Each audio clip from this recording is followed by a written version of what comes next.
This segment brought to you by Santa Fe Trail Meats in Overbrook. Let us help feed your family. One of my favorite themes is cowboys and technology, probably because I'm technologically challenged. Even the simple cell phone can sometimes befuddle me, and it inspired me to write the following poem. It's called The Smartphone, Dumb and Dumber. They showed me a new smartphone down at the cell phone store. They said it could check email and take pictures and do more.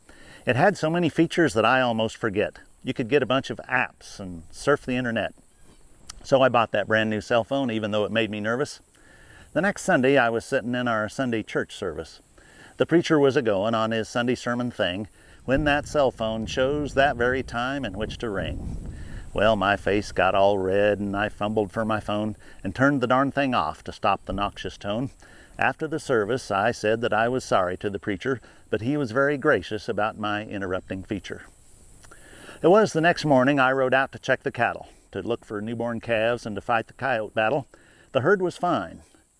But when I got my horse back to the stalls, I checked the time on my phone and found I'd missed 3 calls. My wife had called from town about a part that we were needing, plus the order buyer called and a man about cattle feeding.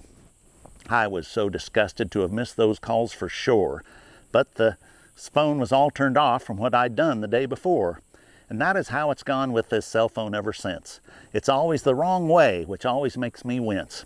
How can it be that this is how it's always gone? When I want it on, it's off, and when I want it off, it's on. There must be something wrong with this phone, at least in part. I thought the dadgum salesman said this stupid phone was smart.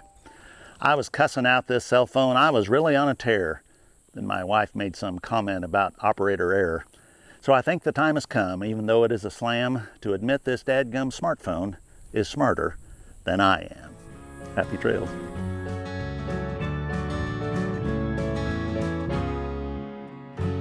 What if U.S. soybean meal were more than a commodity?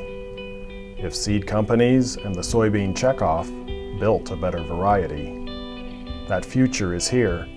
The time is now.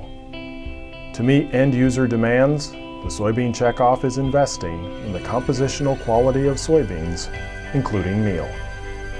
A message from the Kansas Soybean Commission, the Soybean Checkoff, progress powered by Kansas farmers.